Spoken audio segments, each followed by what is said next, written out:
And we're live. But first, before I introduce this episode, we want to celebrate the proof of life. Nick, thank you for gracing us. Your bosses were kind enough to let you hide in the closet for a couple hours. So thank you. And thank you for coming. We've missed you, bud. Yeah, I miss you guys too. All right. And so if you don't know, dear listener, we actually shoot the breeze with him all the time in our little co-host chat. Mostly it's inappropriate memes and Doc's funny TikTok nonsense. But I mean, sometimes we talk business. Sometimes. Not all the time. Very rarely. All right. Hey, all you crazy sci-fi and fantasy fans. It's time for your daily dose of shenanigans over here at the Blasters and Blades podcast. Just three nerdy veterans geeking out over our science fiction passions and fantastical fantasies. A place where magic is king, the sky is the limit, and space is the place. We are the podcast that puts the fun in dysfunction. So without further ado, we're going to let our guests introduce themselves. Now, you've met Katie before, so we're going to let her co-author, Mr. Derek Allen Siddoway. I hope I got that in the same language sphere, because you got it. You can say it a little bit faster, but otherwise that was good. I'll edit that in post. I'll just mush it all together. It'll be like the Micro Machine Man speaking. But Derek, can you introduce yourself to our listeners and viewers? Yeah, for sure. My name's Derek Siddoway. I write epic fantasy with heart. I try to make it fast-paced and feature a lot of underdogs. I live in Utah, and as you can see, we have some mountains and snow behind us still, on a fourth-generation farm. And yeah, that's about it. Married, have a little girl. She's almost 2 and runs all over the place, so that makes it interesting when we're riding and things like that. But yeah, that's me in a nutshell. Now, you say fantasy with heart. Are we talking Indiana Jones, Aztec, cut the heart out kind of heart, or just like the feel? A little bit of that too. I get those comments, right? When they're like, "Oh, your tagline. So where do you get the hearts from?" But no, just kind of along the lines of rooting for an underdog and kind of, I wouldn't say like feel good or bright blade, but just stuff that makes you cheer for the protagonist, makes you feel good, and keeps you glued to your seat of your pants and to the pages. All right. And if anybody asked, I came up with that question first. I was totally the first, totally original, just if they ask. Perfect. All right, Katie, can you introduce yourself to our listeners and viewers? It's so good to be back. I love this podcast. Hello, And everyone. We love you. Katie Cross. I write epic magic in wild places, young adult fantasy with witches and magical forests and potions and spells. I have 45 fantasy books, and I publish a brand new novel every month. So we have a lot of fun over here. So she doesn't sleep, and she has a dozen kids, so she's just so busy. Like it's the caffeine. She's not telling you, but she's actually sponsored by Big Coffee. It is. That's how she does it. It's in the caffeine. It is all in the caffeine. I have 2 kids. I live in the mountains of Montana, and I sleep 8 hours a night. And I'm coach for my son's t-ball team. Nice. So the next part of the introduction, dear listeners, how we found them. So I think it was back in the ye olden days of 2011 at the World Spear Throwing Competition that I met Katie. I was pretty sure that we were going to beat her when we made it to the finals. We called her the Mighty Midget, but she was mean. She cheated. She tripped us all as we were running to the firing line, and then she won the whole damn thing. And it wasn't fair. I'm still bitter. All of that's true. All of it's true. Yes. All right. And through her, we obviously have found the wonderful Derek, who rips hearts out. I mean, tells heartwarming tales of adventure. Kalima. You got the reference. This is why we like you, Nick. All right, Nick. So we're gonna ask the religion questions to Derek because you've been on the show before, Katie. But since I don't want to mess it up and have Doc get mad at me, I'm passing the buck to you, Nick. All right. All right. As all of our dear listeners know, we asked the religion question. All right, so here we go. No pressure. No pressure. You can do this. Star Wars, Star Trek, or Firefly? It's okay. You don't have to be scared. I need a kitten. So out of those 3, which one? So I'll give you my answer, and then I'm gonna probably bury myself with some potential fans and new readers with what I'll say after. But Star Wars through and through. I'm kind of in the middle on Star Trek, but I should probably admit that I got like 2 episodes into Firefly, and I just couldn't do it. Firefly. Where's the kick line for me? The heart. Katie, you said you vetted this guy. Ouch! You wounded There's me. only so much I can do, you guys. I didn't know. We have never talked about it. Airing dirty laundry on air. Oh man, you got homework to do, kid. Homework to do.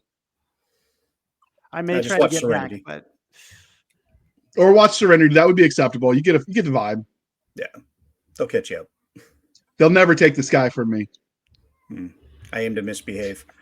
Outstanding. All right, Nick, keep us going before we get all sad and depressed about his bad answer. All right, well, let's talk about.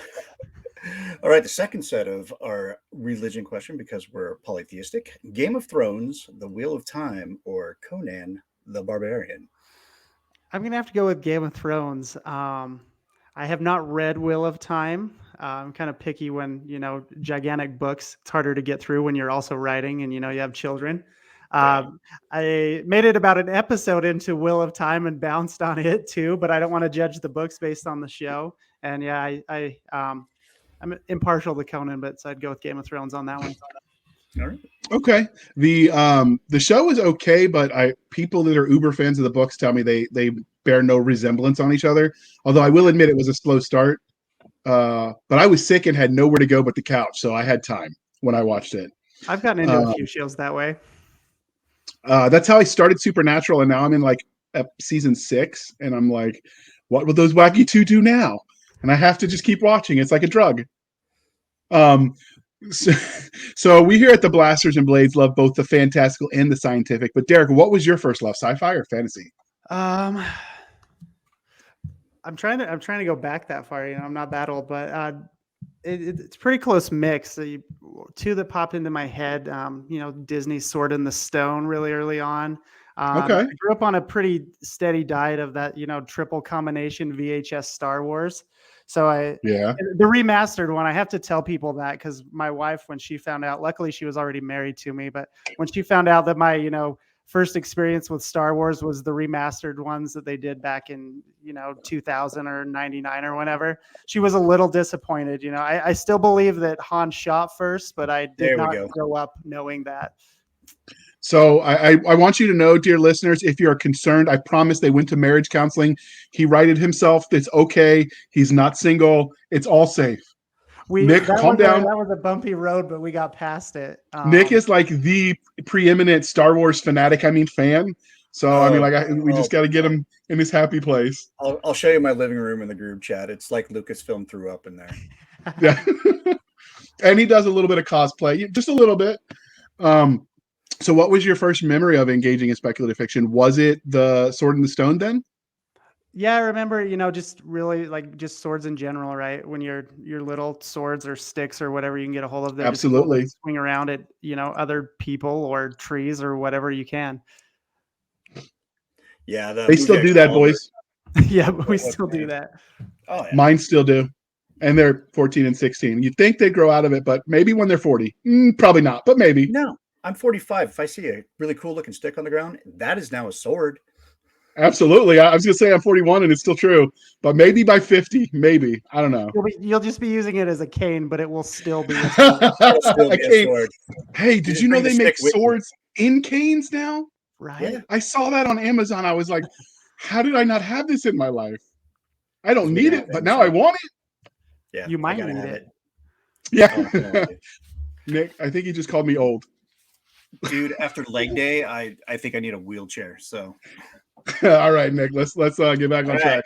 I don't want to cry. What do you love about speculative fiction as a genre? Just the obviously the escape is awesome, but I think a well-told story or a movie or show, whatever it is, just how it gets your imagination and creativity firing. That's part of what led me to be a writer, I think, is just watching all these different shows and, filling in the blanks and the what ifs and just kind of that situation, what if, sometimes it's inserting yourself into the story. Sometimes it's inserting a different character, but just the imagination and the creativity that, you kind of get that first hit into any world that you really love and you really get immersed in. And just kind of expanding on that, even if it's just headcanon, right? Or I actually started out my writing career, began doing fan fiction of Pokemon when I was probably, 12. So kind of the same idea, right? Just taking a story you love and making it your own. That's what my stepson's doing right now. He's a huge Pokemon fan, but he's like drawing it.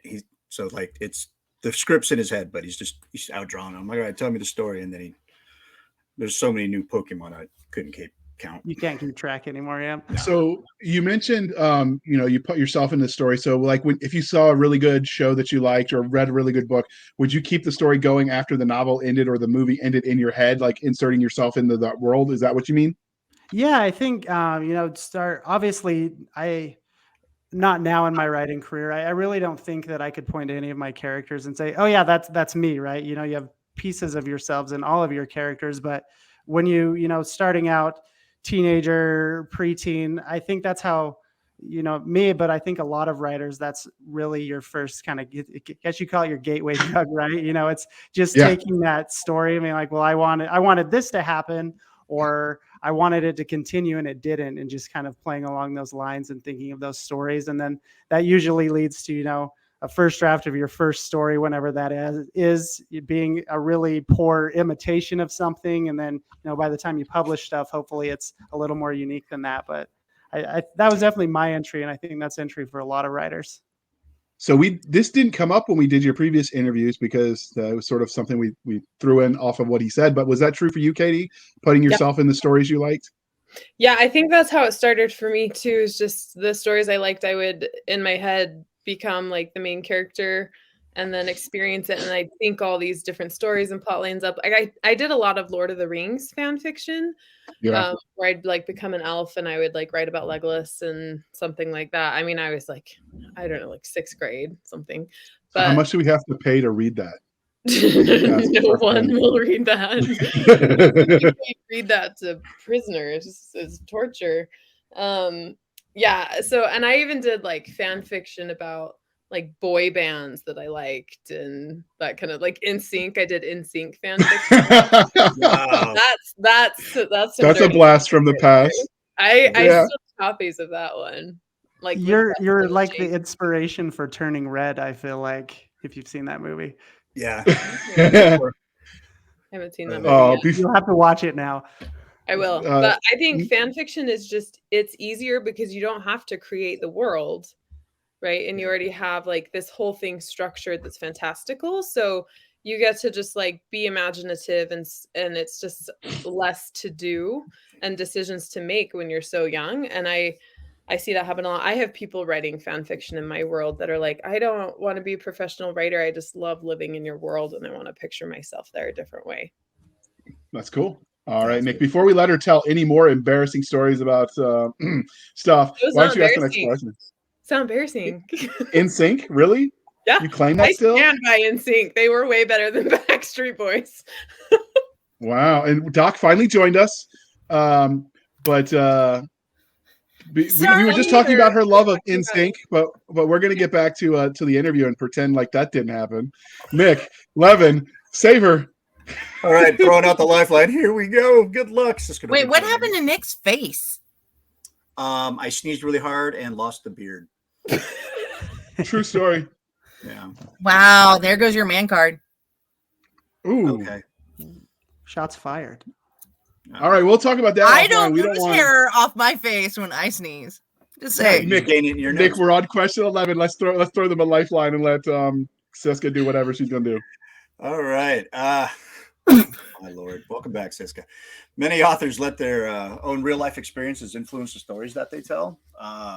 Were there any specific formidable moments that really kind of like shaped you as a storyteller?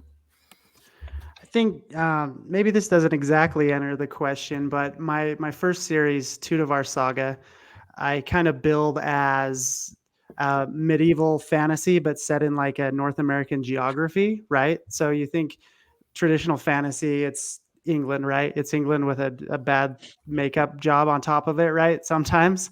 And I think a lot of that came from, you guys can kind of see the background behind me, but we have a small ranch in northern Utah, and just growing up, being able to be outdoors and explore and seeing the mountains and just kind of running around wild there, and just having a love also growing up for Westerns, but also a love for fantasy and kind of mashing those two together, right? So again, taking that geography, the flora and the fauna, of North America, of the Americas, and inserting that into your traditional fantasy settings. I think that was a big impact on me, and it's there in almost everything I write in some degree. Sometimes there's a little more of that flavor than there are at other times, but I think it's just about in almost all of my books.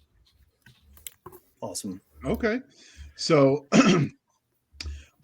we normally would talk about military service since we are a veteran podcast. I know, Derek, you didn't serve, but Katie, you have mentioned in the past that you were a military wife of many years.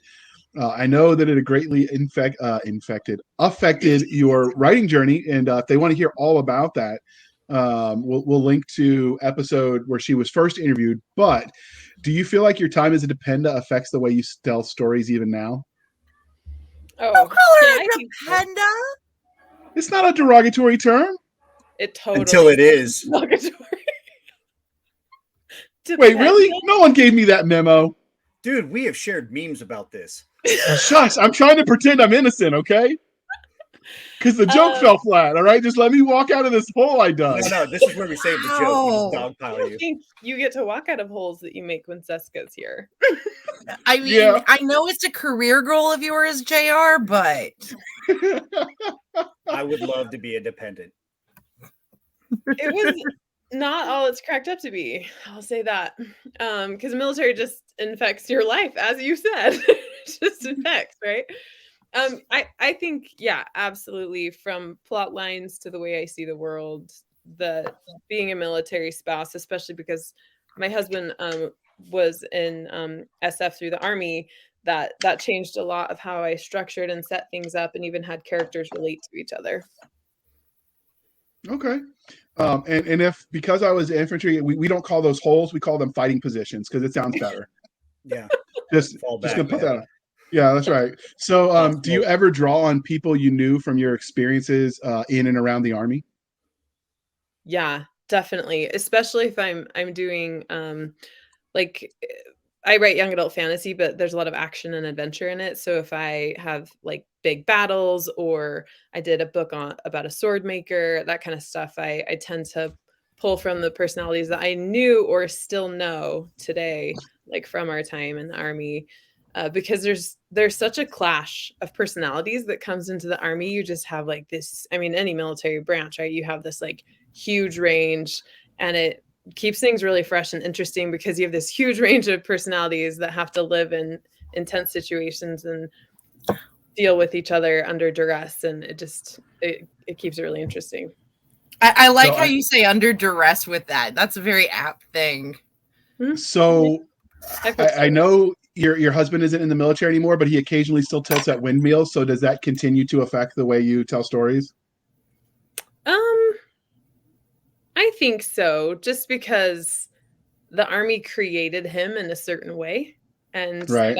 that doesn't change when you're out of the Army, right? So that's true. The issues that we had within the Army structure were amplified because of the Army structure, but we continue to have them today. They're just not under as much pressure, depending on what else is going on.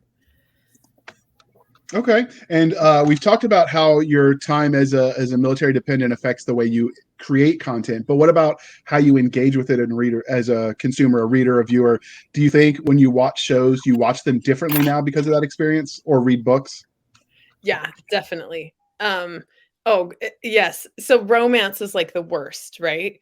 I can't read romance with any like special forces character, whether it's a SEAL or like whatever else. I just can't, like, I can't do that. And then, like if we're watching any sort of like battle scene or fight scene, my husband will just roll his eyes and debunk it. It is helpful in my writing because if I had a character that was grappling with another character, and I was like, okay, she's a woman that's about this size and she's going to be attacking a guy about this size. So he actually had me like climb on his back, pretend I had a sword. Like, what angle would your neck be if I'm slicing your jugular? Like, how hard would this be? So I was like, awesome. We're like reenacting it because my husband does jujitsu too.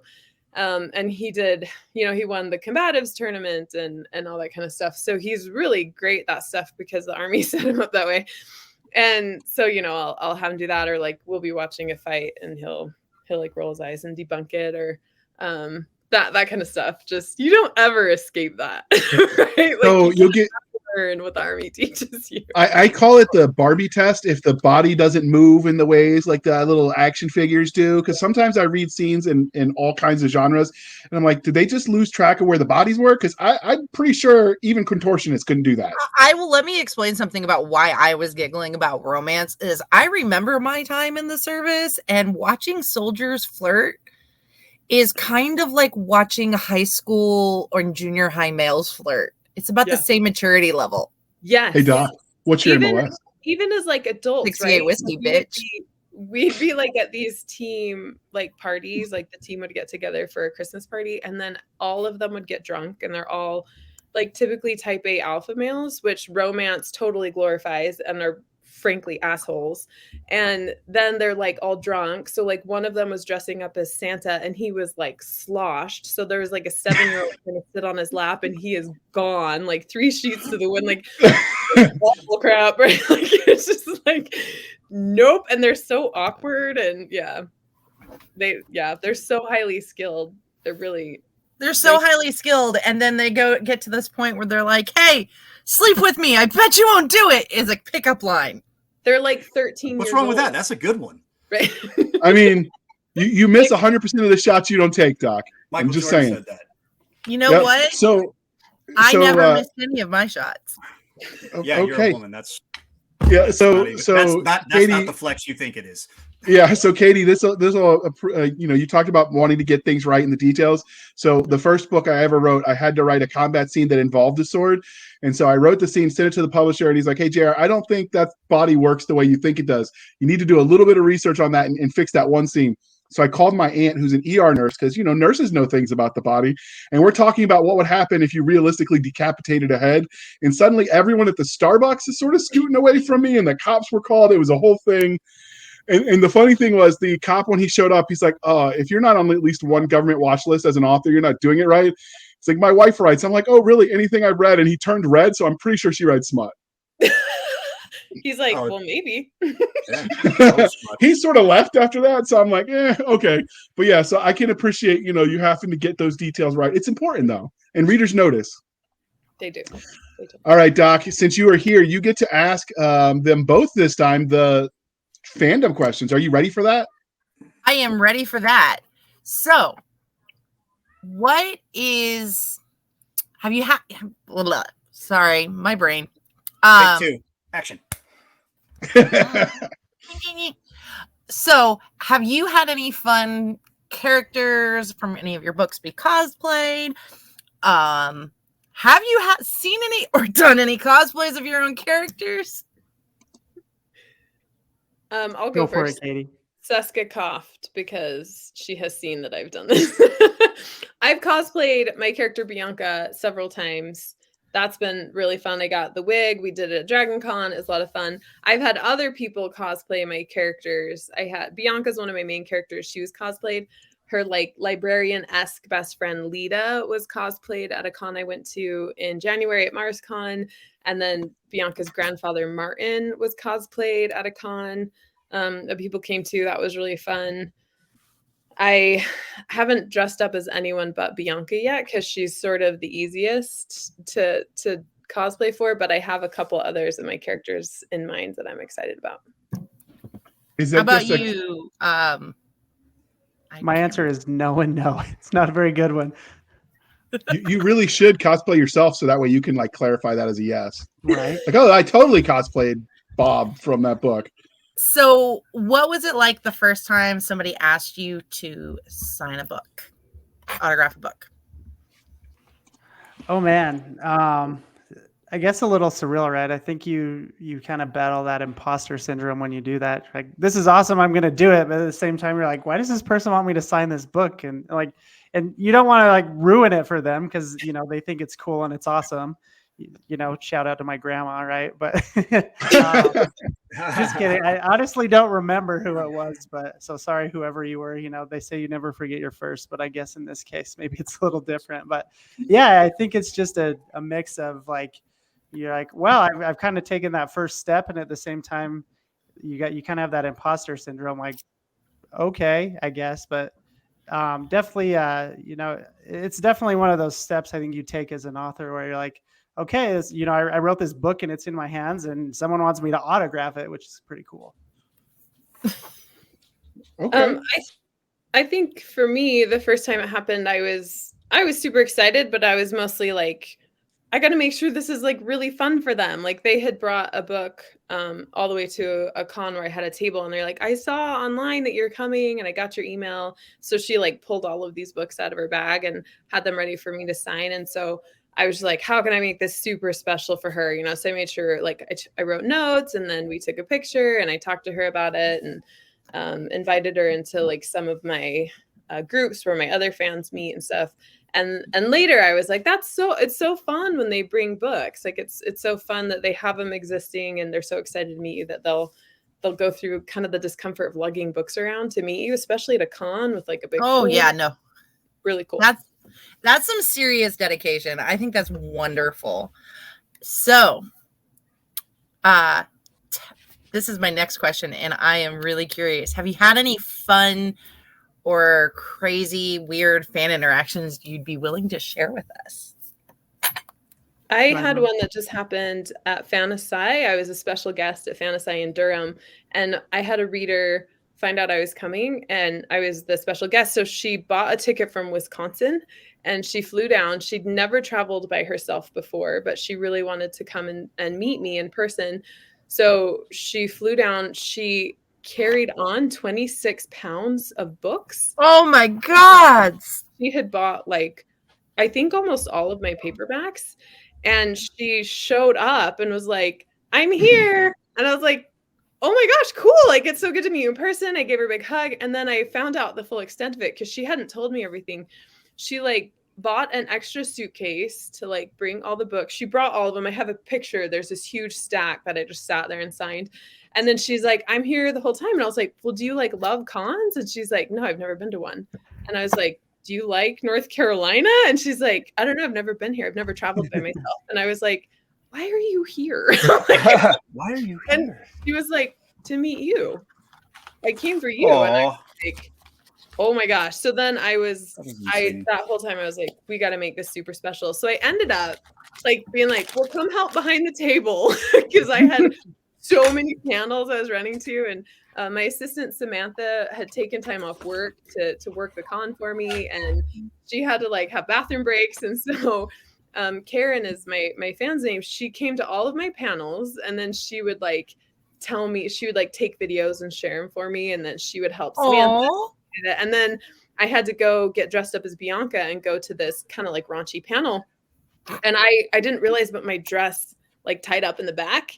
So I was like, can you come tie me up in my suite? And she's like, sure. So she ended up just like hanging out with me the whole con and like following me around and getting me dressed. And so I jokingly called her mom. And I was going out to dinner with some people. Karen is the real MVP. And so I brought her like some barbecue back, and she was amazing. It was the funnest experience. And now when I get to see her, it's just a blast. So I'm going to give you some unsolicited advice before we let Derek answer. And as you're not financial advisor, I'm just telling you, spend it all in one place. Because if she bought that many books, I'm just saying, splurge, get a Diet Coke. All right, Derek, I'm sorry I interrupted, but you get to answer that question too. Weird or funny interactions. So first, I think I need to go back to my previous question just really briefly so I don't sound like, a soulless, heartless jerk. I do remember the first person who signed up for my email newsletter that was not somebody I knew, and that was a really cool experience. So similar to the last question, but I did want to call that out. Just like, wow, there's someone that wants to get emails from me that's not related to me. This is kind of a wild experience, but I don't have a story as good as Katie's, but one that happened recently that I thought was kind of wild that was out there was, so I'm doing some kind of story consulting work for this YouTuber who just launched a Kickstarter for a trading card game. And, I reached out to him, kind of a cold email. I was like, hey, I'd love to work on this. And we started working together. And about 3 or 4 months in, he sends me this message out of nowhere as we're working together. And he's like, dude, I just talked to like my production designer and mentioned your name that we were working together. and he said his college roommate was absolutely feral for your books, and he used the word feral. And I'm like, which ones? And I was like, was it the Griffin? And he's like, it was the Griffin something. I'm like, the Griffin Riders trilogy? Because this whole time I'm thinking like, okay, he's got to be mistaking me for somebody else, right? He's like, no, those were the books. His roommate was insane about those. And I'm like, that was a moment for me where it was like, you know, it's not the same as seeing your books in the wild, but it was like the 4th degree of separation, right? And someone was like, I've read your Totally books. counts. They love them. So yeah, that Derek, was pretty awesome. Derek and I had a table together at Salt Lake City Fan X, and you had a ton of people coming up, and you're like, I just backed your Kickstarter, and you had no idea who they were. There was a bunch of people who would walk by and be like, hey, I just backed that Kickstarter. He's like, sweet. That was super fun too. Just he was like giving them updates, had no idea who they were. That was really cool. Yeah, that was super cool. Just people coming out and we're like, oh yeah, back that Kickstarter. It's like, sweet. You're like, thanks. Yeah, like thanks. Have another look, right? Because Doc was a little flustered, we've skipped an important question. So have you guys seen any of your books out in the wild? And if the answer is no, because, you know, in the age of digital media, you're not peering over everyone's shoulder. Well, I hope not. I mean, I do, but then they call the cops and it's a whole thing. Derek but is really friendly with his cops. Can you tell? I mean, I helped a lot of them do their VA claim, so I got a little bit of get out of jail free card. Not a whole lot, but I mean, it won't get me out of a speeding ticket. But anyway, so if you haven't had somebody like seen your book out in the wild where someone's actually just organically reading it, what do you think your reaction to that will be? And we'll let Derek go. Oh, go ahead. Go ahead, Derek. I kind of war between like, do I want to go up to them and be like, hey, I wrote that, right? Because like, I feel like that's a super awkward thing to do. So I'd probably just, I don't know, just take a mental photo, because it's also kind of weird if you just start taking pictures of random people, right? But just like, oh, that was a cool thing. I would love to do the other things selfishly, but I'd also want to kind of play it cool and not be like, yeah, this creepy author, I read his book and then he just showed up out of nowhere and, you know, started talking to me and taking my picture. So I don't want to be that guy or have that interaction, but I think that would be super awesome to see. Nick and I have the T-shirt that says "that guy" and it's got an arrow pointing at our face. We're totally that guy. What about you, Katie? What do you think your reaction is going to be since you said it hadn't happened yet? Oh, I have this planned out. So it's going to happen. My time is coming, right? It's hard because like not a lot of people read paperbacks anymore, but I'm convinced it's going to be in an airport and I'll be traveling to a con or something. And I will probably take a picture of them without them noticing, because I don't care if it's creepy. It's a big deal. But I totally plan them and just being like, hey, what do you think about that book? And just hearing what they say and then deciding from there. Like, I'll probably talk to them, and I honestly just don't want them to know who I am. I just want to talk to them about the book and just totally see this random person thinks. It's gonna be epic. I'm excited about it. We'll just let you borrow Nick's badge, and then you'd be like, "It's okay, I'm an air marshal." Just they'll never know. It'll be okay. Nick will never miss his badge. Nobody reads the badge anyway. Yeah, I've seen enough Supernatural. I know if you just flash it in people's face, they do whatever you tell them to. Yeah, and then you get that one person who's like, oh, okay, I see the badge. I need to see the creds too with your picture on it. I'm like, all right, you're still going to jail. Bye. All right. Speaking of jail, you get to ask them about their back catalog, which I hear they wrote while they were in jail. True story. Mm-hmm. Yeah, it was a Supermax, I believe, right? Yeah. You already asked the question. All right, we're going to start with you, Derek. Don't talk over me. We're going to start with you, Derek. Let's talk about your body of work. Give us the Reader Digest of your works. Now I just used that word twice and I feel silly. All good. So yeah, pretty even mix of, you know, I've got some YA fantasy, like I mentioned, my Tudavar Saga series. I don't push it too much because it's got like 3 books out there, and it's one of those that I'm going to get back to someday, but haven't. And that, you know, I don't want to be that guy again, that guy reference again. So all of my other stuff is finished, or I'm actively working to finish it. I need to say that up front. But probably one of my most well-known trilogies is the Griffin Riders trilogy that I did. It's kind of YA epic fantasy. A lot of themes in my books are mythical creatures and kind of just magic animal companions, things like that. Also did a couple of lit RPG books. They were pretty fun to do. Some progression fantasy. And then, yeah, now we're working on Spring for Spears that we just put out, which also kind of follows that mythical creature theme. Yeah, I've got geez, I can't keep track. About half as many as Katie. We got 16, 17 books out, a couple of anthologies. And yeah, they're all firmly in, other than a couple of the lit RPG books, they're all firmly in kind of the epic fantasy realm and kind of PG-13, family friendly for everybody, but kind of still has some action and a little bit of blood and guts, right? Yeah, Nice. All that right. works. Katie, your turn. So I mostly write young adult fantasy. I did a brief stint in contemporary romance, but I don't do that anymore. So all of my works now are in young adult fantasy, and I write in the world of Alcara. So I have my total collection is 65 books with my contemporary romance, and then 45 of those ish, I don't know, I lose track, are fantasy, and they're all set within the world of Alcara, and they're spread across 6 different series. So you can read them in chronological or publishing order or chronological order, and they're all, some of the characters kind of intertwine with other stories. So I really is there enjoy it. It's a fun series. Is there anywhere on your website where it has both reading order options, chronological order and publishing order for your readers to determine? I have a chronological order. I have a suggested reading order. So if you go to Katie Cross Books, on the top menu, it says suggested reading order, because it's a bit Star Warsian in that I really write books that my readers are requesting. And so sometimes I'll have a myth or a legend in one of my novels, and then the readers will say, well, we want that myth or legend to have its own book. And so I'll be like, okay. And so I'll write that book, but then it doesn't really make sense in context of the series that I'm publishing. And so I have a suggested reading order.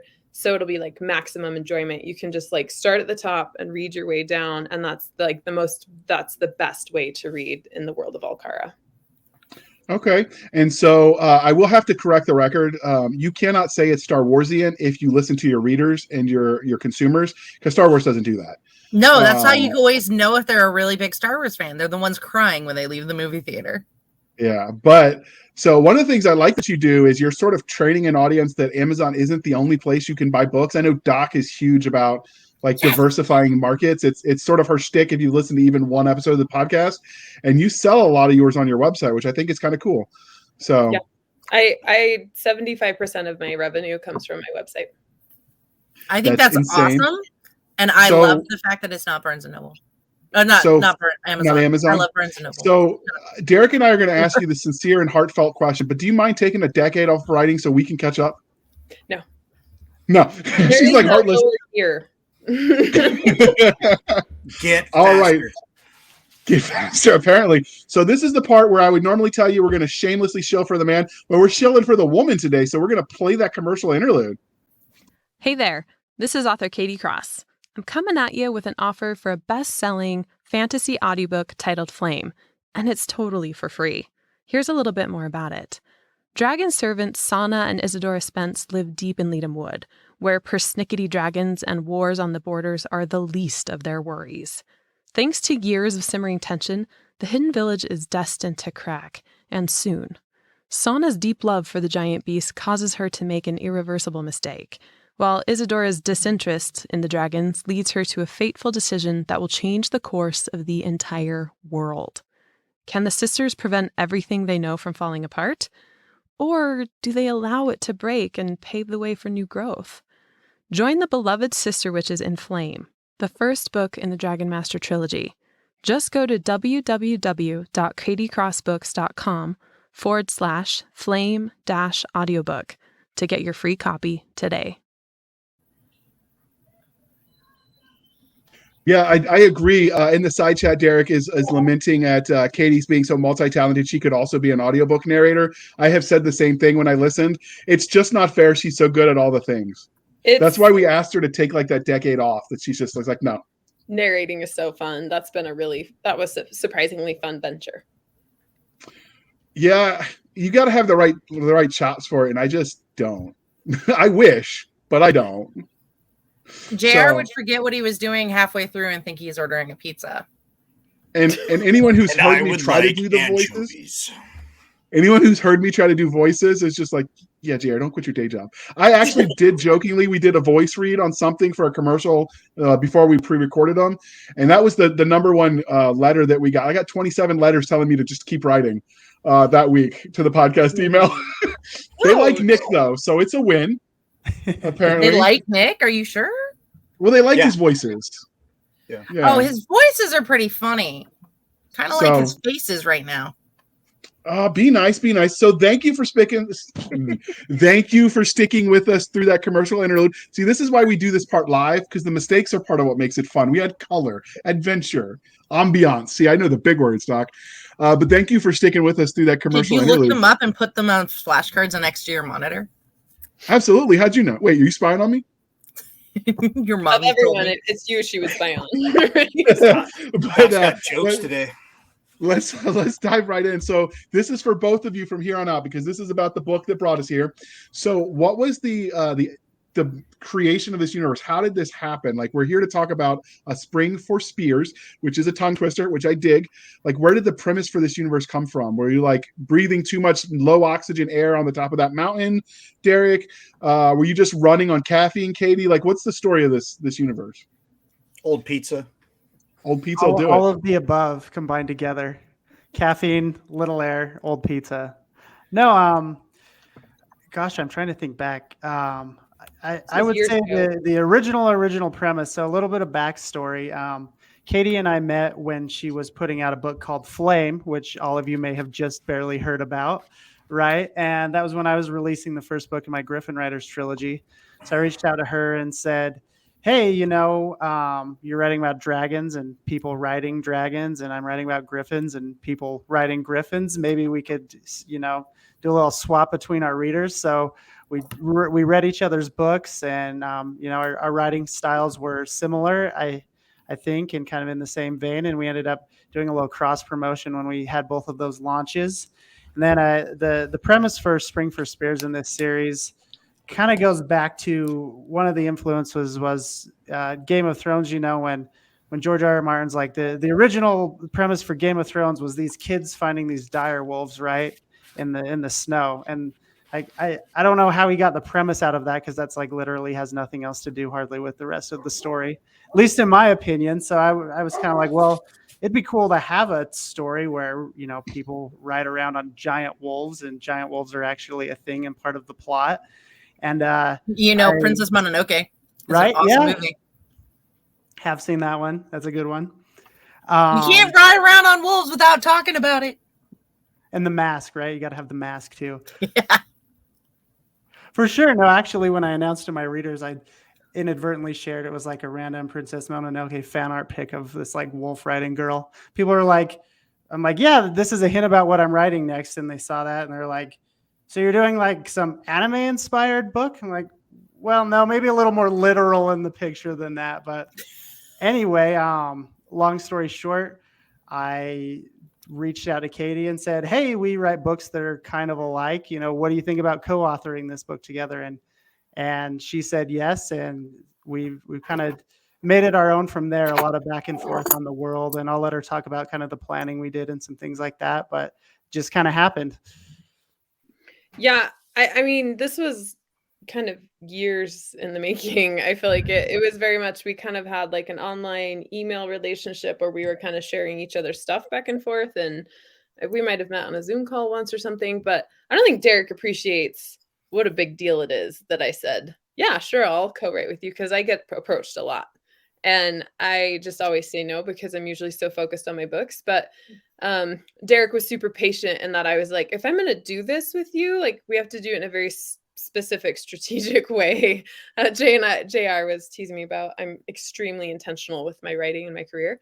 And so he loved first drafting. I love editing. So we, from the beginning, set it up a certain way. And I was like, I will not be in charge of royalty share. Like, I'm not going to be paying you money for the rest of my life. So if you want to do this with me, there are things that we have to set up. And he was really like, okay, like he was pretty flexible about it. And our our readership had such great crossover that I wouldn't have said yes if his books hadn't done so well with my readers, because my readers were asking for more of his books because they liked it.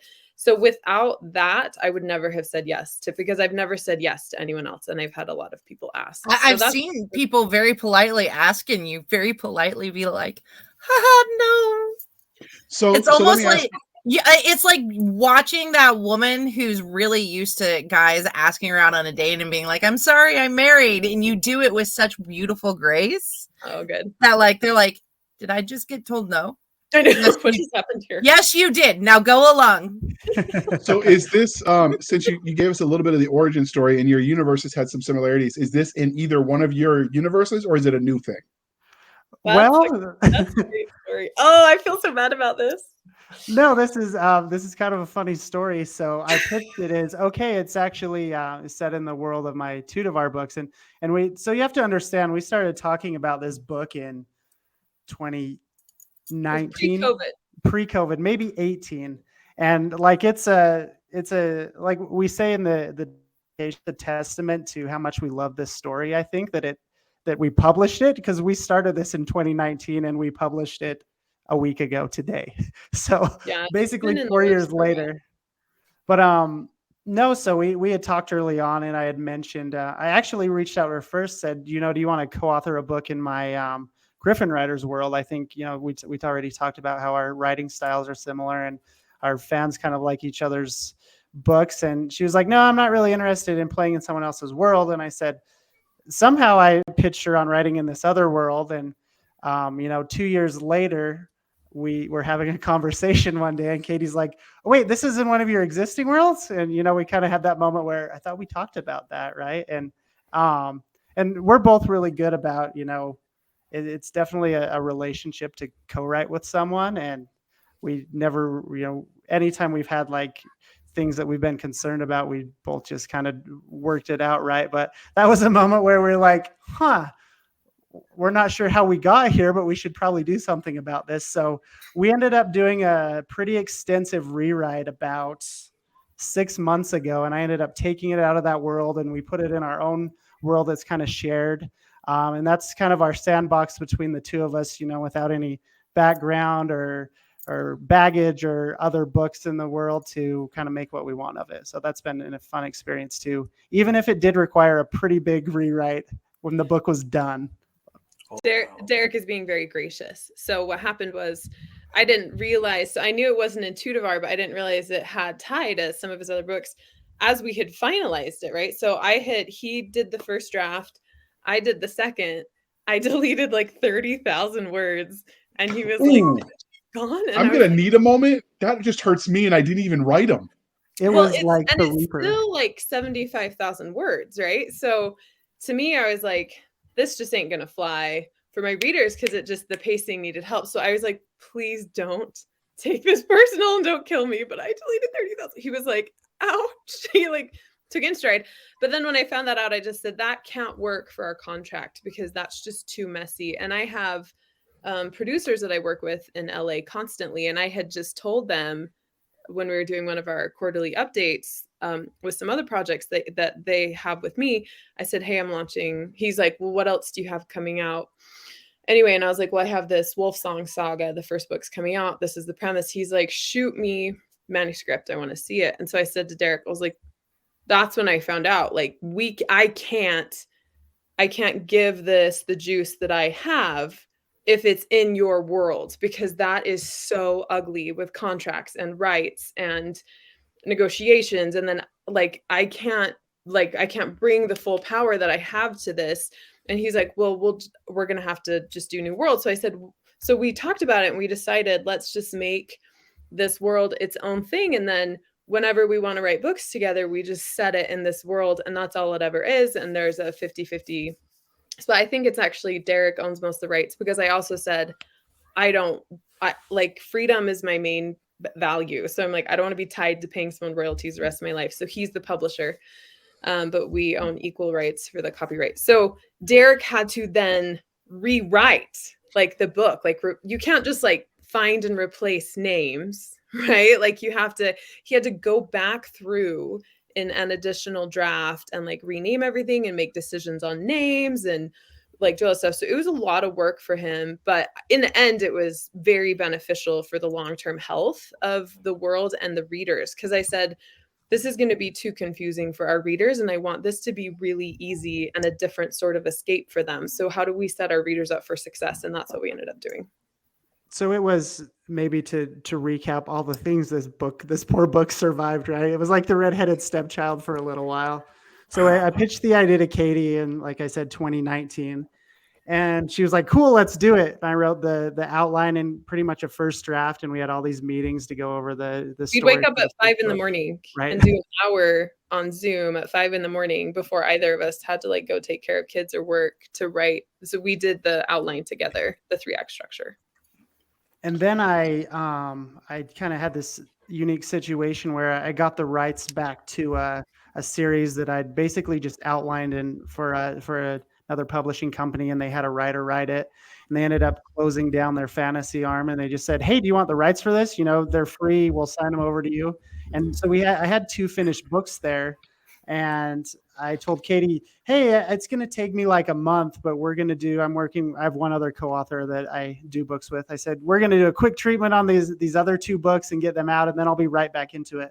Well, those turned into like 2 full-fledged rewrites through COVID in 2020. And then we got back to this in 2021 and finished it in 2022. And that was when we said, okay, we're going to figure out this world issue. So this, and contract, I put him through a lot of red lines in the contract. People are going to listen and just be like, I don't know, Katie. Like, it's pretty intense, but I made him red line contracts. So we had a slow production while I went back and forth with the contract on it. So Yeah, but in your defense, I've though, seen like where contracts can get really messy if they're vague in the wrong ways, if that makes any sense. So anybody that doesn't understand intellectual property law contracts, you're not writing it like, if I'm writing with somebody, I like them enough that I'm not worried they're going to rob me blind.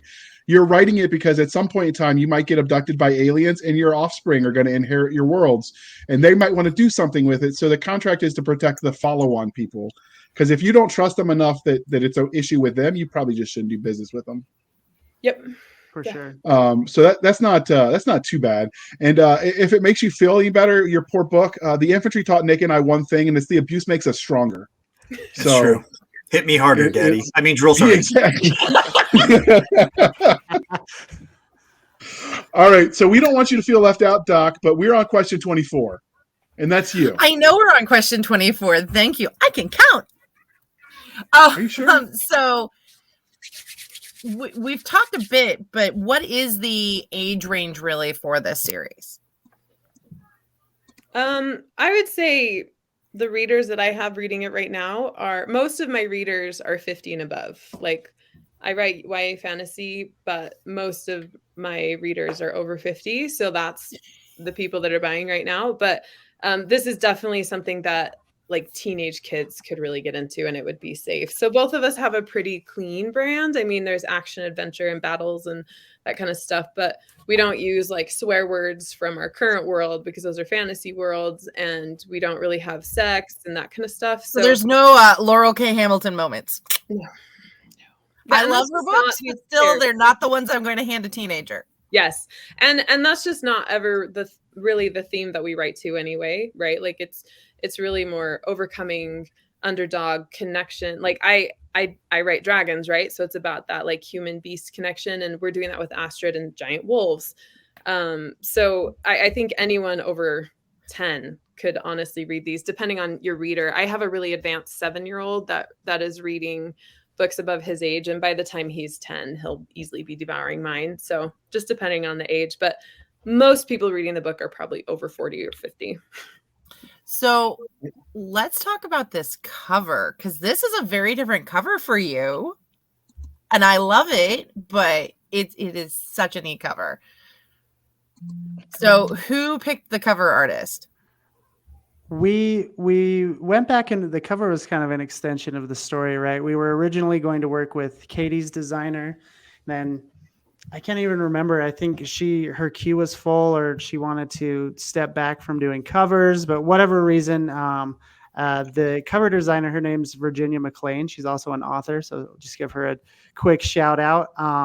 I just started working with her to do formatting, and I said to Katie, I think I found someone, because finding a cover designer, sometimes it's a touch and go thing. And right, you see the stuff on their page and then you're not sure if you're going to get the same thing. So yeah, we started working with Virginia, and like the book, the cover went through quite a few revisions. Both Katie and I were pretty opinionated on a lot of tweaks, but just overall kind of style and theme.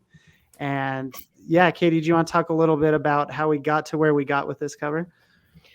Yeah, so Virginia was a delight to work with. I was nervous because I've really worked with I have the same cover designer for all 65 of my books, right? So Jenny and I have this amazing process where I say, here's the title, here's like 2 sentences, go crazy. She sends me something and I'm like, I love it, no changes. And that's literally been our relationship because she is incredible. Like, she's so incredible.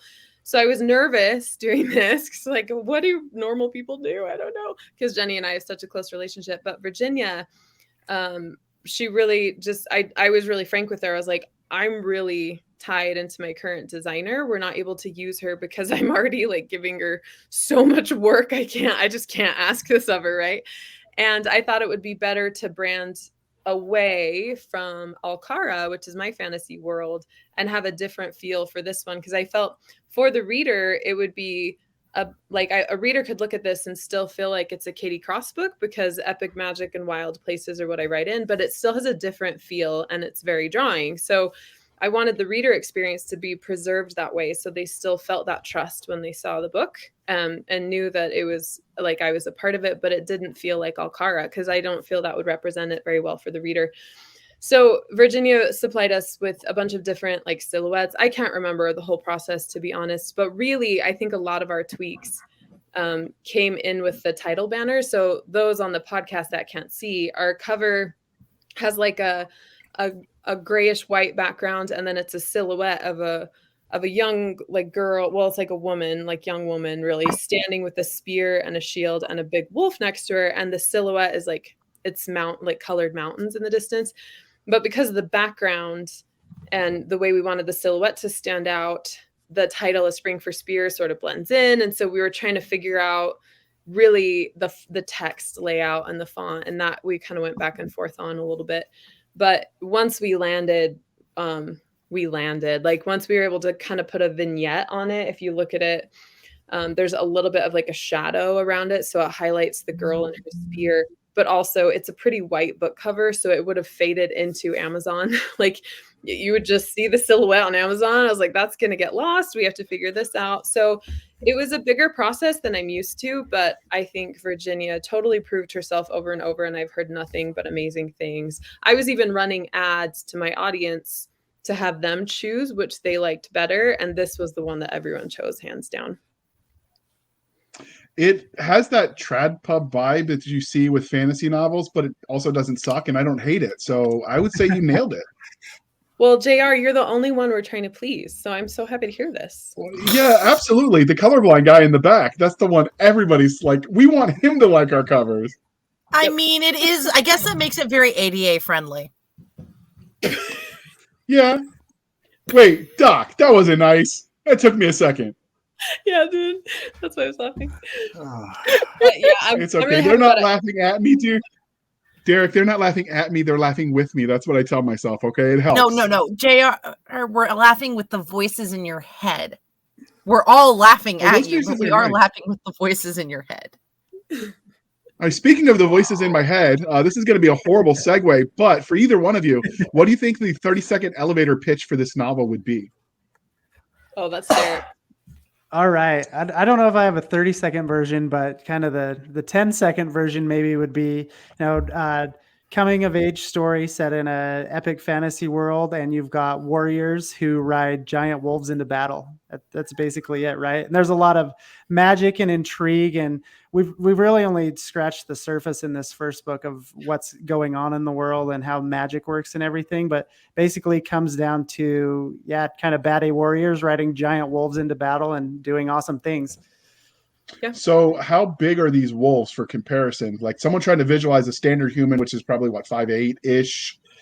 how tall is a wolf compared to them that it's going to support them? Are they like horse sized then? Oh my gosh, I hate to do this so much, but I would compare him to the Twilight werewolves, like in size, like And the it big. sparkles.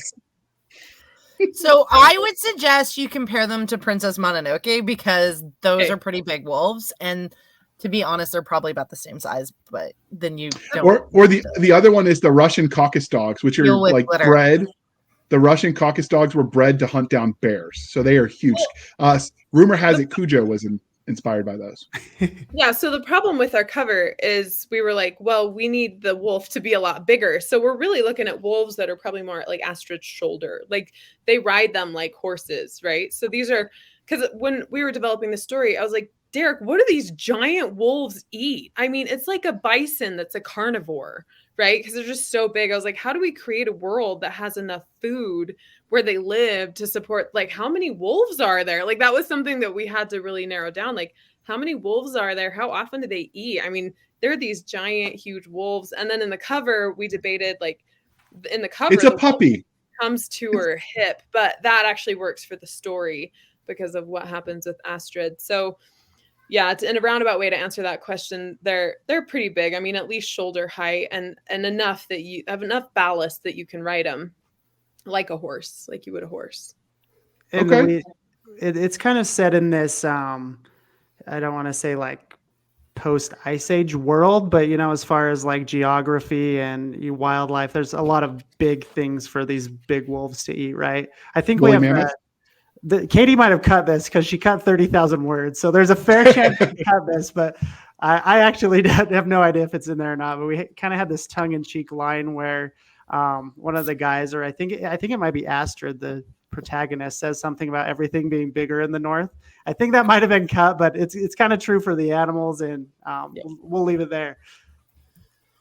So she borrowed so- from Texas.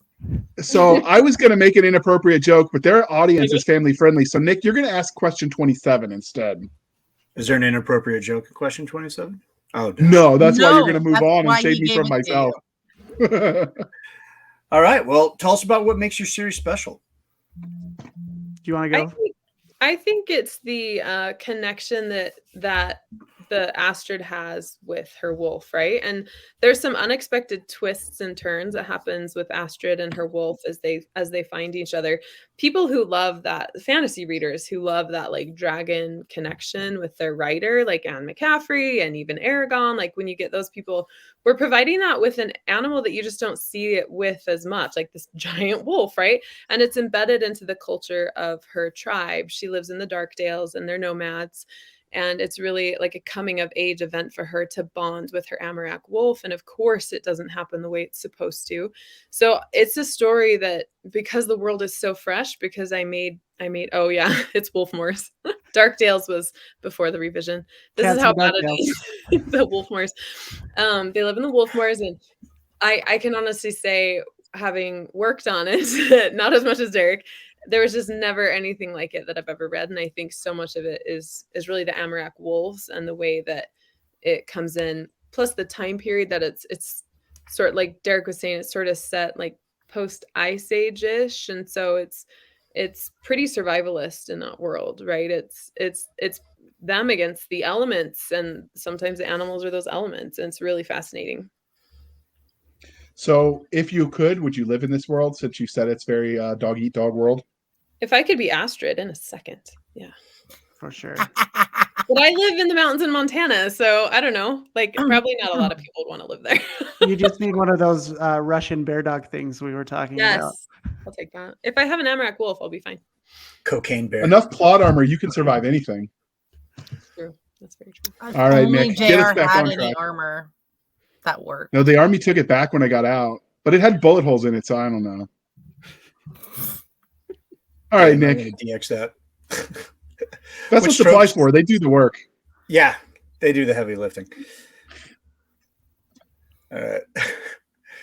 What tropes do you feel that Spring for Spears hits the best?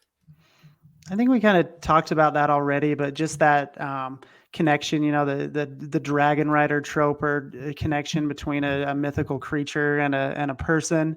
also just the themes of kind of things we talked about earlier, rooting for the underdog, and this is definitely not a chosen one story. It's kind of Astrid isn't afraid to get down and fight and, do what she needs to do to survive. So I think that kind of sums it up.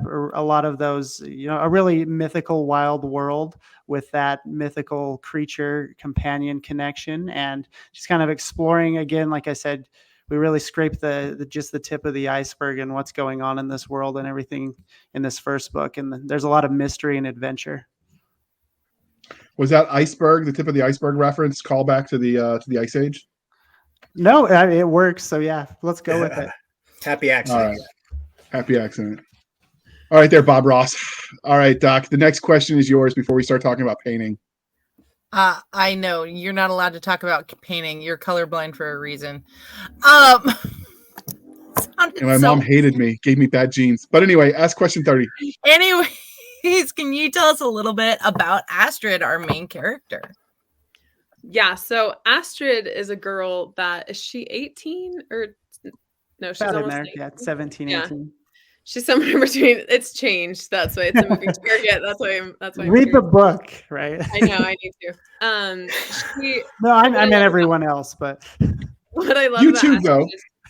is she's high gear and she's all heart, right? So she has this deep desire that she has no control over. She wants something that she can't force to happen, no matter how much she wants it and no matter how much she wants to. And through the course of the story, she's really forced to reckon with this idea that life doesn't lay out the way it was planned, and sometimes if we can stop fighting ourselves and accept what comes, then better things await us. She's very much that wild child thrown into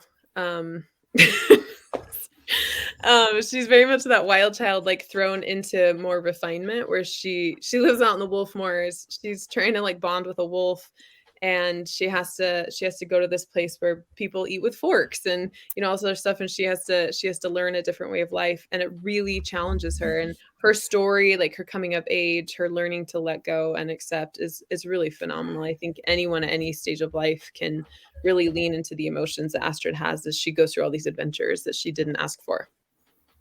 So she has to survive the salt spork. Okay. No fun. Those things are dangerous. They are. They should not be underestimated. No, but are they as dangerous as the wolves? Well, you tell us, reader, after you check this book out. Links will be in the show notes. All right, Doc. Now that I set that up, you get to ask question 31 because I'm a team player. So what is your favorite secondary character out of this? We're gonna let Derek go first. There's always secondary characters. We're gonna let Derek go because we haven't heard him talk in a while. I want to make sure his voice still works. I'm still here. I'm just taking it all in. I'd be curious to know what Katie's answer is and see if we're on the same page. But mine's definitely Rosamund. She's a princess of kind of a different nationality, different nation that comes to visit at the start of the story, and she features throughout the books. We have some plans for her in future books, and I think she surprised kind of both of us in the way the story ended, and how we're planning to continue on her portion of the story, or how she impacts Astrid's story in the future books. So she was one that kind of came out of nowhere. She's meant to be surprising and maybe more than she seems in the book, and she certainly was also that as we were writing her and looking at the next 3 books in the series. I think my favorite side character, it's Liz. Is she the one that doesn't talk? Right, yep. Yeah, so there's 2 Highland bards named Liz and Lara that are sisters, and Liz has never spoken. She did. Katie just cut all of her dialogue out of the book. I did. Damn, that sounds so cold. So you have a moot bard? A mute? I don't know. You have a bard that doesn't talk? She was way more interesting when as a bard that didn't talk, right? You already have questions. And to me, it was so clear. I was like, she's not supposed to talk. I think she does. I think she says something to Astrid, if I remember right. We break her silence, but I think Liz has my curiosity. Okay. So does your story, other than like obviously the universe itself is unkind in this. It's almost its own adversary, man versus nature. But were there any other bad guys, without giving spoilers, that the Astrid and company have to confront? There's a couple. There's a lot. Okay. Yeah, there's a lot. There was a couple more, but she cut them in those 30,000 words. That's I think actually all the probably bad not guys wrong. survived. Yeah. Yeah, I think that's Maybe. not wrong. Okay. Well, we don't often get answers for a world much like this because, like I said, we don't want spoilers. So we will move on. So we know as authors, we tend to do horrible, evil, no good things to our characters. With that being said, if Astrid met you in a dark alley with her wolf, and she knew that you were Derek and Katie, the tormentor of her life, the destroyer of her dreams, how do you see that interaction playing out? No pressure, but Oh. Maybe to set the stage, I would say that Astrid, even though she's small in stature, regardless of the wolf, I don't think I'd want to encounter an angry Astrid in a dark alley, and she might want to try us on for size. I think that's just kind of her nature. Whether we made her suffer or not, I think she'd want to throw down. okay. Yeah, I don't think it would go well. I think she'd be upset for what she went through. She hasn't come all the way out the other side. She still has some growth, but by the end of the series, she'd probably be cool with us. So are you going to sneak some kibbles and bits in there to distract the wolf so you at least have a fighting chance? The wolf. Steak. The wolf is Some steak. An elephant, they are kind of big. Mara the wolf loves us. We're good to Mara. Okay. Well, okay. Most sort of. Ish carries a lot of weight in this sentence. But sure does. But I have 3 dogs, right? So we completely respect dog lovers, and the rule is you never kill the dog, right? like Never kill. You don't kill dogs and babies. Dog. Yeah, you don't kill dogs or babies. Apparently, my editor didn't like me for that. So You're just pushing that envelope, JR. I know. I'm not as cool as Katie. So apparently, my editors aren't as nice as hers are. You don't have the juice. You need the juice. Yeah, they say the mean things to me, and with Katie, they're like, "Well, we really should do it this way." With me, they're like, "Yeah, you idiot." So it works for me though. So that's the way that it works. You like my that editors kind are of not nice. play. Yeah, they're not nice. You're supposed to lie when you're on a podcast or you're talking about them. No. Yeah. It gets brutal. Katie's also so prolific that she's putting probably an army of editors putting their children through college. So it's a little Someone bought a right? yacht off of her editing fees. I'm telling you, with those 1 billion books. All right, Nick. Wow. All right. Since we talked characters, do you have a favorite character archetype? You want to go first, Katie? Yeah, I like the wild child. And my brand totally revolves around this, right? Astrid fit really well into it.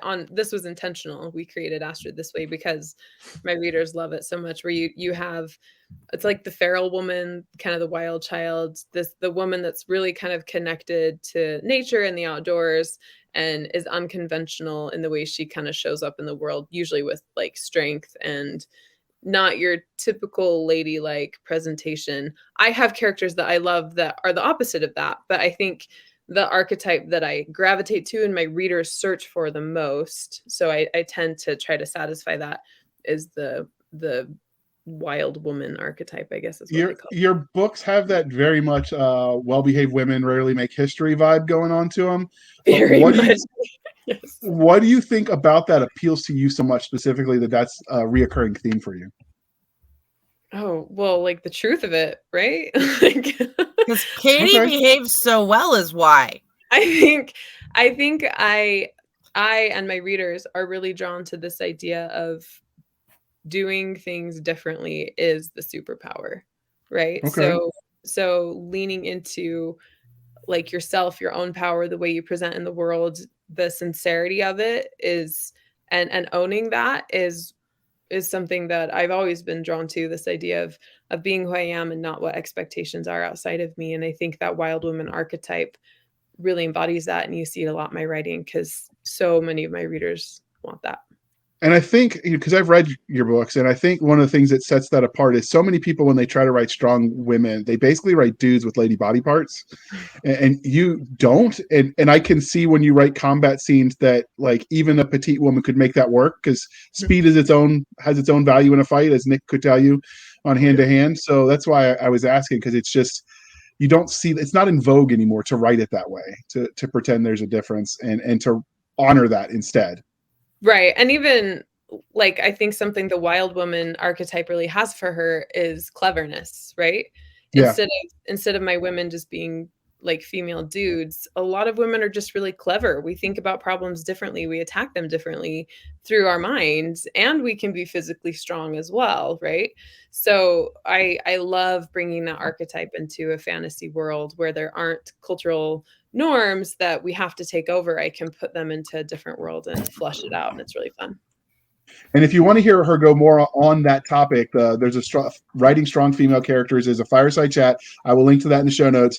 But what about you? Do you have a favorite character archetype, Derek?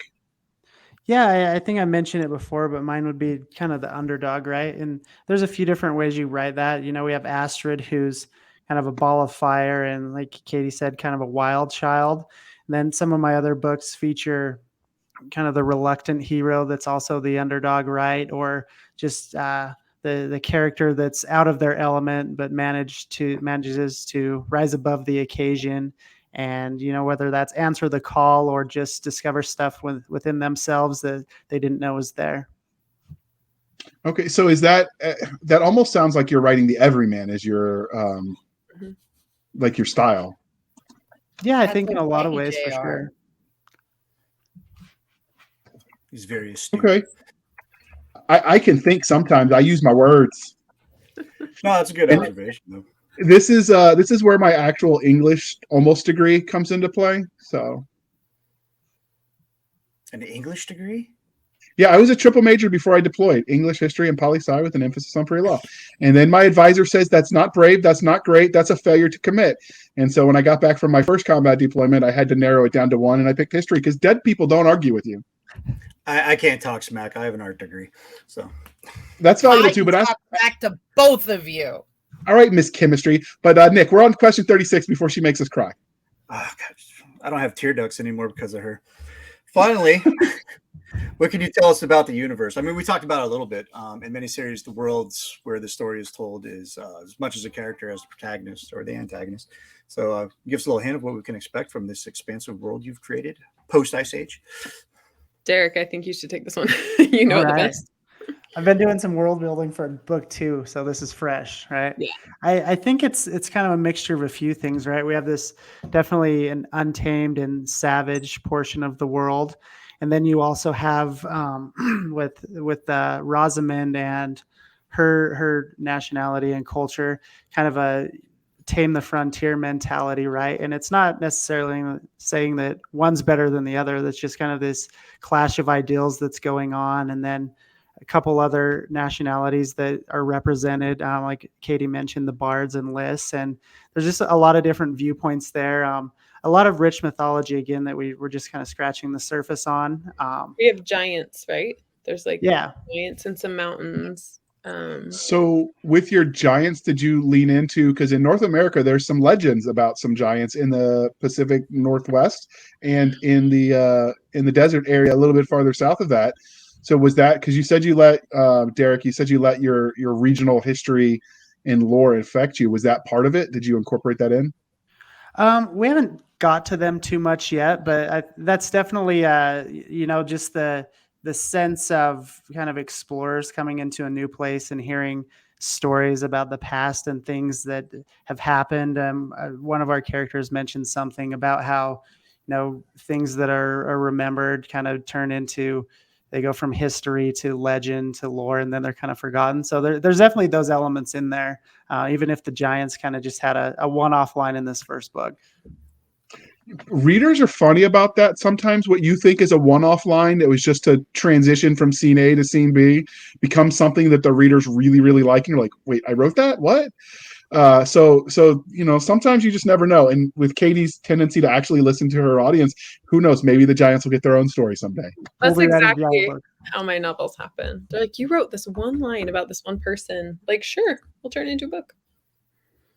I actually wrote my whole first series because Tim Taylor he counted wrong. So he said 3 when he meant 2, which meant there was a whole missing city. And I wrote a whole series based on that one mistake and a typo. So like stuff happens. Yep, it does. That's true. So it says on the cover that's a spring for spears. Ooh, that's a tongue twister. Your narrator is going to hate you. But it says it is part of a series. So what's next for these characters? Is it going to be a trilogy? Is it going to be David Weber 100-book arc? Your face said it all, Katie. No, we're not doing a 100-book arc. I'm currently working on a 10-book arc in my own world, and I was like, this was big. We're doing 4 for Astrid, and we're already working on the 2nd book. We sort of have like a general vague like plot for a 3rd, and we kind of know where 4th is ending, so we can have the big bad build up over the whole series as they tackle the smaller and increasingly bad big bags throughout it, because the story's only as good as its antagonist, right? So we have enough that we know to kind of what we're building up to. And we had hoped to be launching the rest of the series in the season. So Spring for Spears, we launched in the spring. We're going to do Summer, Sword Summer, Autumn for Axes. And what's the 4th one? Something. Oh, I like these titles. Wolf Winter. Wolf Winter. Yeah. Yep. So we're keeping the alliteration in the season strong. I don't know whether that's going to happen or not. I mean, we're just about to go to summer, which means my life gets significantly harder to plan. So that's kind of what we're looking at. So you mentioned that the technology is very primitive, with the exception of that fancy schmancy city where they have forks. Who does that? But what sort of magic can we expect, if any? There's kind of a combination. We have, without spoiling anything, there's one character that shows off definitely a different kind of magic that no one's at least in the story or Astrid has experienced before, and we don't know a lot about in this first book. Then just as far as the bond with with Astrid and her wolf, or just the Skullvarg is the name of the people and their wolves. There's definitely a mythical element to it, but they don't necessarily or don't have inherent magic powers just because of this bond. But there's also a lot of nature magic that's just kind of present in the world, that's around everywhere, that will feature more heavily in coming books. So you mentioned the bond with the animal. In some worlds where they have that kind of bond, it's almost like they can psychically speak to the creature. Is that something, and especially when dragons are involved, not that Katie would know anything about that, but is that something you played with the wolves? Are they able to like either empathically with emotions or actual full thoughts? Yeah. So when they reach that bond with their wolf, then it's like the wolves don't have language like a lot of times dragons or whatever will, but it's like an understanding, like they can I'm going to get all of the names wrong because the Skullvarg are the wolves, right? Like, no, they're the people. The Skullvarg are people for the wolves, right? And the wolves are still the Amraks, right? Yep. Okay. They survived the threshing. Yeah, the threshing happened after I was done with the story, and so I'm still, after I did the narration, it's been tricky. So the Skullvarg can kind of understand the feeling and the thought process of the Amrak, almost as if they're experiencing it together. But it's not like they have like language where they're speaking to each other the way my dragons like speak to my witches. But it's more of just that empathic sort of understanding, so that when they're in battle together with their wolf, they can be really seamless. And that's something I'm really excited for us to explore. Like, how does this look in a battle? So this is a question for both of you. I know we're running short on time, but if you could have one of these wolves as a pet, obviously, I mean, your food bill would go up significantly, but if you could have one, would you? Oh, for sure. Yeah, no question. I mean, literally, no. It's a carnivorous bison, man. Like, I don't like, I have a 7-year-old and a 4-year-old and 3 dogs. So the cleanup would be massive. The cleanup, I did not take that into account with my answer at all. See, that's because you're not a mom. Yeah, like, no, I'm not letting that thing anywhere near my house. If we're talking literally, it's coming into my life. Theoretically, yeah. But literally, you have to ride a wolf. Like, I'm not taking care of a carnivorous bison. Like, He's got a husband. Just put him to work. All right. It's all fun and games till you have to pick up the poop. All right. Yeah. So you obviously. Yeah, I was thinking that too, but I was gonna try to keep it clean, Nick, and classy. Ruin that one. I am neither one of those things. You know this. This is true, but we keep you around because we love you anyway.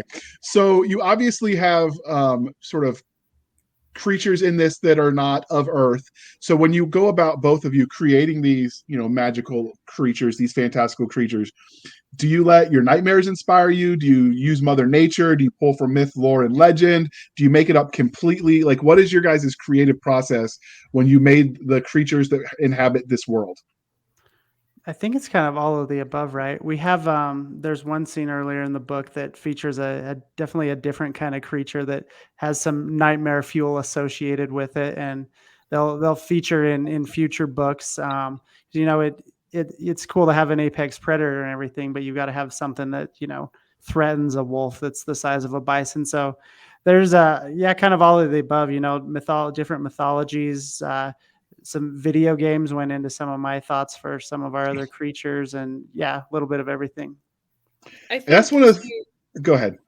No, I was just say, I think in our process of doing it, a lot of it was, I'm here to serve the reader, right? So it's like, how do we provide something new and fun and exciting, but also scary for the reader to experience, and how does it serve the story? And a lot of it was just, we made stuff up. Derek had some really phenomenal ideas. It was really fun, and it happened in layers. Okay. So you feel like your ideas bounced off of each other and the end result was something cooler? I think so. Sure. Yeah. So I know that's one of the things you see, especially anybody that knows anything about animals, is where readers lose the immersion. If you've got a horse and you never stop to deal with the shoes or to feed it, or wonder how a peasant who can't barely feed himself is somehow caring for this large animal and feeding it, like those kinds of things are considerations that, if you don't put it into that, like you lost me on the rest of it, because what else did you not think through? Right. So I like that you guys covered, like, okay, this thing is massive. How are we going to feed it? Mm-hmm. Mm-hmm. What was it they said, Nick, was that armies crawl on their belly? That's the logistics matter. Hard from their stomach. I haven't listened to the Short Man Napoleon in a while, all right? Jeez. With that being said, this interview is clearly winding down. We had way too much fun and went way too far off the beaten path, and I think the interview was awesome because of it. But was there anything we didn't ask about a spring for spears that you wanted to tell us about before we move on? No, I think we covered all the good stuff. Yeah, just so I was just gonna check it out. It's in ebook, paperback, and audiobook. And I think we've danced around this. I don't think we've mentioned this, but Katie also narrated it. So there's that too. JR tried some bad jokes. I did, but thanks for calling me out again, Katie. Jeez. No problem. I'm here anytime. So make your jokes better, JR. Oof. So we've been podcasting together since like 2017, and you automatically are siding with Katie. I see how it is. 400 episodes meant nothing to you, Doc. For sure. I mean, they meant something, but that may not be appropriate to share on air. Therapy bills. All right. So my this liver. So before I give into so this is the part of the interview, dear listener, where we remind you to please be kind and speak your mind on the reviewing platforms. Your reviews help the right readers find the right books. So do your part. With that being said, normally we send them to Amazon or Barnes & Noble or BookBub or all the places to review, but you guys are selling on your website too. Do your websites have the capacity for people to leave a review there? Mine does, but I don't know if Derek has set that up yet. I don't think I have product reviews set up, but even if you buy it from our website, you can obviously go on Goodreads or your favorite or loathed retailer, whichever it is, and drop a kind review there too.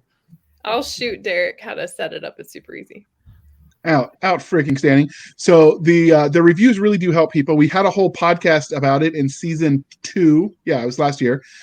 So they do help. They help other readers know, if it's up their alley or not. So they really do help. And if you want to be really ambitious, start a website and write your reviews there. Make them really detailed. Everyone loves it. A couple thousand words. What do you got to lose? And maybe you'll even get free books because authors will beg you to write them. It's a thing, people. All right. With that being said, Derek Allen Siddoway, was it better this time? I tried to speed it up a little bit. Yep. Nailed it. It didn't sound like you were sounding it out. Okay, perfect. How can listeners and viewers find you on the wild interwebs? And as usual, it will be in the show notes. Perfect. So yeah, go to DerekAllenSiddoway.com. If you want a shorter version, you can also just go to DSIDD.com. Goes to the same place and it's easier to say. And you can find a link to my online author store where we have all our books available, including Spring for Spears. And yeah, love to hear from you. Out freaking standing. And Katie, last but not least, even though you made fun of me, can you tell us how listeners can find you on the wild interwebs? Yes, go to katiecrossbooks.com. We got all my books there. You can send me a message. You can look at some fantasy maps. It's a good time. And what she didn't tell you, because she's super humble, is the commercial, the sponsor Flame. You could buy it from her website, or you could sign up for a newsletter and get a free copy. And who doesn't love free? And Derek didn't tell you this, but you can sign up for his newsletter too. Authors like it when you do that crap. Yeah, we get Yeah, to we hear love from it. you. All right. So you can find us, because Doc's going to put it up on the little screen at the bottom, but you can find us on Twitter at twitter.com/SF_fantasy_show, Sierra Foxtrot _fantasy_show. You can email us at blastersandbladespodcast@gmail.com. Again, blastersandbladespodcast@gmail.com. I promise I answer the emails, except for the hate mail. I make Doc read those. You can find us on Facebook, where all the shenanigans happen, over at facebook.com/groups/Blasters and Blades Podcast. Again, /groups/Blasters and Blades Podcast. We also have a page over there in addition to the group, but Doc has been sleeping, so she hasn't given it its dedicated URL. So you have to type in Blasters and Blades Podcast into the search bar, and it'll give you that option.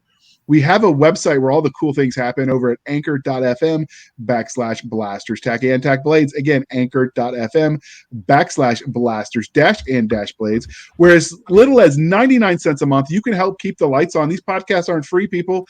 And we like to keep Doc and Nick in coffee so I can put them to work. They get real cranky if I don't give them caffeine. Or the important one, you could support the show more directly over at buymeacoffee.com/author J.R. Handley. Again, buymeacoffee.com/author J.R. Handley. Be sure to put in the comment section that it's for the podcast, and I promise I will keep my co-hosts, Doc Cisca and Nick Garber, duly caffeinated. They will drink the coffee until their liver explodes.